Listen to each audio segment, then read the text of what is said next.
안녕하세요, 여러분. 책과 함께하는 3위의 도서 탐험 시작합니다. 지난 시간에는 저희가 야구란 무엇인가 이 책을 통해서 동계훈련의 낭만이라던가 또 월드 시리즈 같은 포스트 시즌의 의미 그리고 타격 실종 현상에 대해서 아주 깊이 파고 들어봤습니다. 오늘은 그 여정을 이어서 아마 많은 분들이 친구분들이랑 논쟁 한 번쯤은 해보셨을 그런 주제들을 다뤄보려고 해요. 바로 역사상 가장 위대한 투수는 누구인가 하는 문제부터 시작해서요. 선수 최고의 영예인 명예의 전당, 그리고 리그의 판도를 바꾼 구단 증설 문제, 마지막으로 공과 배트에 얽힌 이야기까지 나눠보겠습니다. 자, 그럼 한번 풀어볼까요? 네, 첫 번째 주제부터가 정말 만만치 않네요. 역사상 가장 위대한 투수? 사실 이 질문에 답하는 건 사람마다 기준이 너무 달라서 거의 불가능에 가깝잖아요. 그래서 이 책이 흥미로운 게 답을 내리기 전에 위대함의 기준부터 아주 명확하게 세우고 들어간다는 점이에요. 맞아요. 그 기준이 생각보다 굉장히 까다롭더라고요.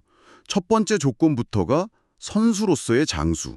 그러니까 최소 20년 가까이 최상위권 기량을 유지해야 한다는 거였어요. 그렇죠. 샌디 코펙스처럼 정말 몇 년간 리그를 완전히 초토화시켰던 선수도 이 기준 때문에 후보에서 밀려나는 걸 보고 좀 놀랐어요. 네, 저자는 어떤 일시적인 섬광보다는 시대를 관통하는 그 꾸준함에 훨씬 더 큰 가치를 두는 거죠.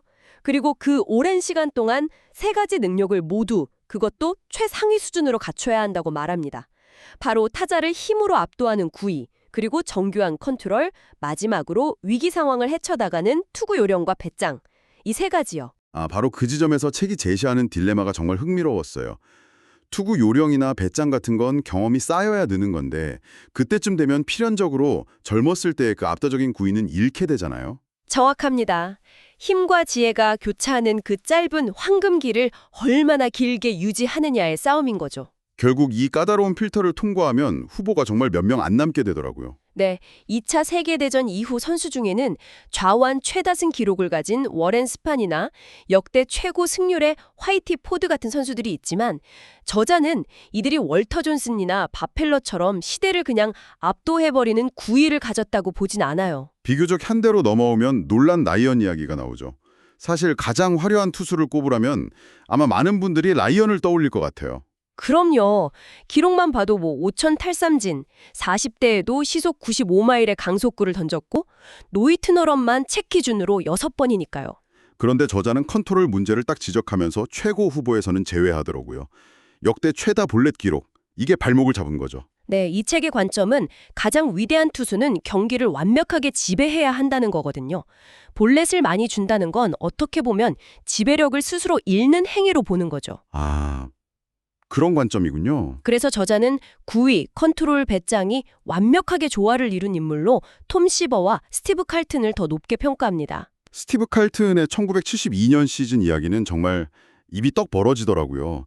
팀 전체 승리가 59승인데 그중 27승을 혼자 책임졌다는 거잖아요. 맞아요. 팀 승리의 46%를 혼자서 따낸 거죠. 이건 현대 야구에서는 상상도 할 수 없는 기록입니다. 그야말로 팀을 등에 업고 던진 거네요. 그리고 또 다른 흥미로운 인물로 만약이라는 가정이 항상 따라붙는 밥 펠러가 있죠. 2차 세계대전 참전 때문에. 네, 전성기 4년을 통째로 잃어버렸어요.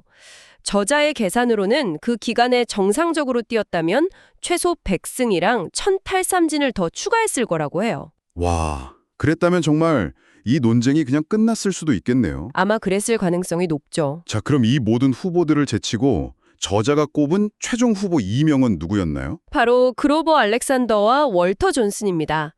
둘 다 야구 초창기 선수들이죠. 알렉산더는 373승에 완봉승만 90번, 컨트롤의 화신 같은 투수였고요. 하지만 저자의 최종 선택은 월터 존슨이었어요. 빅트레인이라는 별명처럼 정말 역사상 가장 빠른 공을 던진 투수로 묘사되죠. 네, 동시대 선수들이 존슨이 직구를 던질 걸 뻔히 알면서도 칠 수가 없었다.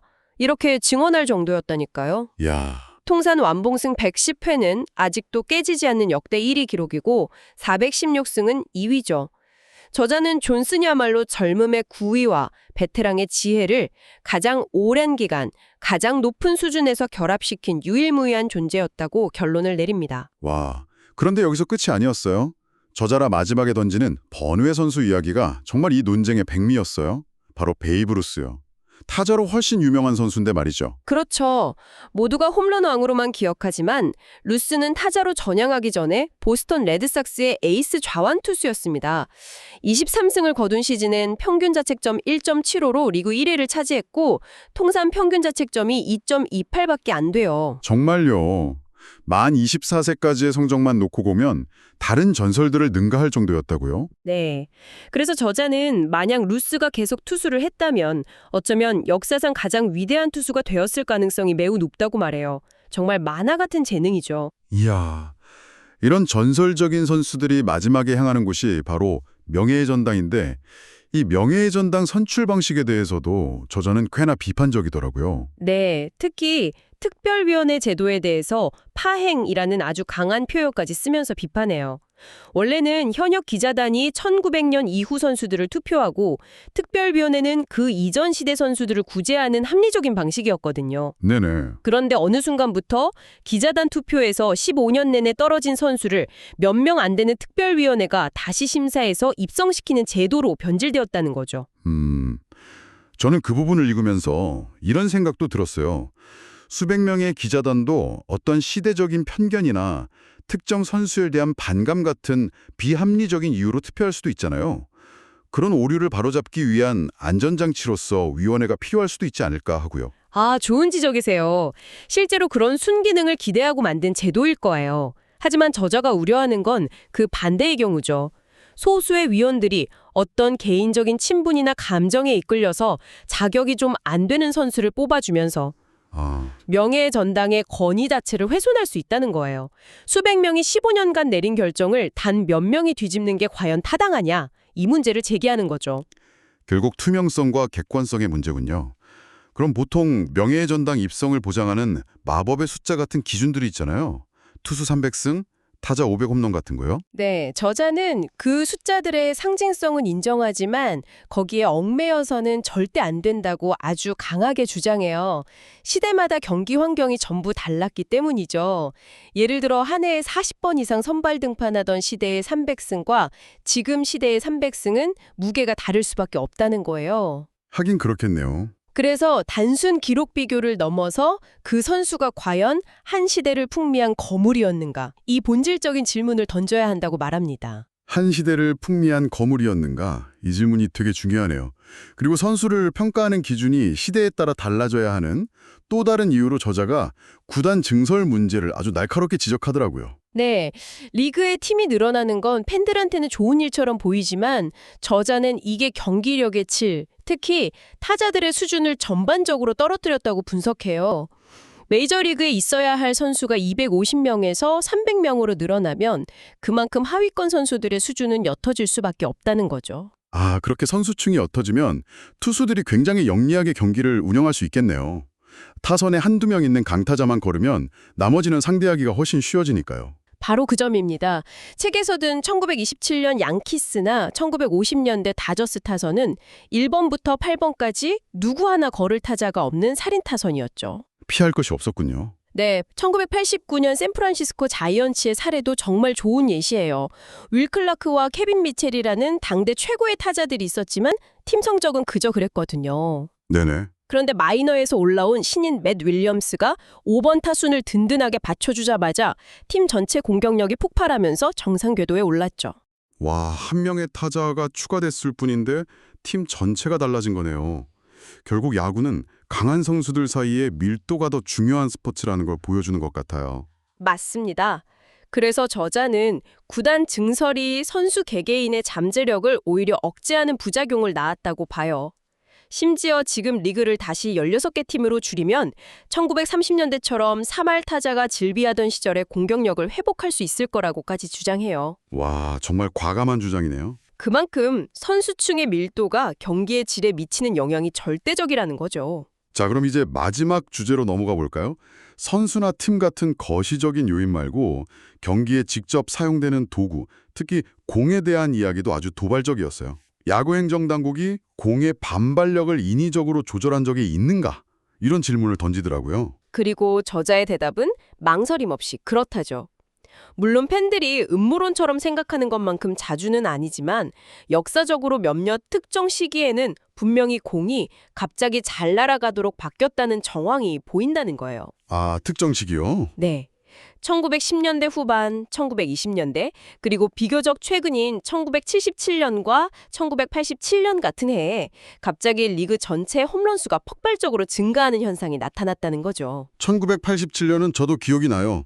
토끼공 시대라고 불리면서 평범한 타자들까지 홈런을 뻥뻥 쳐대던 시즌이었죠. 맞습니다. 저자는 이게 리그의 흥행을 위해 사무국 차원에서 의도적으로 개입했을 가능성을 암시하는 거죠. 명확한 증거는 없지만 강력한 정황 증거들을 제시하는 거군요. 그렇죠. 시즌 초반에 이유 없이 홈런이 급증한다면 그건 아마 공인구가 바뀌었다는 신호일 수 있다고 넌지시 알려주는 겁니다. 공뿐만 아니라 경기가 열리는 구장의 변화, 특히 인조잔디의 등장도 경기에 엄청난 영향을 미쳤다고 지적했어요. 네, 인조잔디 위에서는 모든 게 달라지죠. 타구 속도는 훨씬 빨라지고 공의 바운드는 예측 불가능할 정도로 튀어오르고요. 평범한 땅볼이 장타가 되기도 하고 반대로 안타가 될 타구가 빠른 수비에 잡히기도 하고. 네, 맞아요.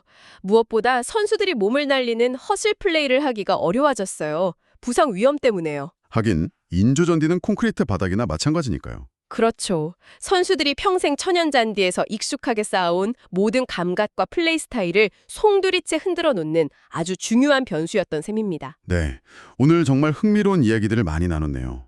역사상 가장 위대한 투수를 가리는 기준의 역설부터 명예의 전당에 보이지 않는 정치, 그리고 야구공과 그라운드에 숨겨진 비밀까지 이 책은 우리가 당연하게 받아들였던 야구의 많은 부분들이 사실은 수많은 보이지 않는 힘들에 의해 결정된다는 걸 잘 보여주는 것 같아요. 맞습니다. 그리고 다음 시간에는 드디어 이 책의 마지막 여정입니다. 지난 100년간 야구의 모습을 끊임없이 바꿔온 규칙의 변천사를 살펴보고 저자가 내다보는 미래의 야구는 과연 어떤 모습일지 함께 탐험하면서 이 깊은 분석을 마무리하도록 하죠. 좋습니다. 우리가 오늘 다룬 내용이 책과 다를 수 있으므로 자세한 내용은 책을 구입해서 읽어보시기를 적극 추천드립니다. 책과 함께 항상 행복한 하루하루 되십시오.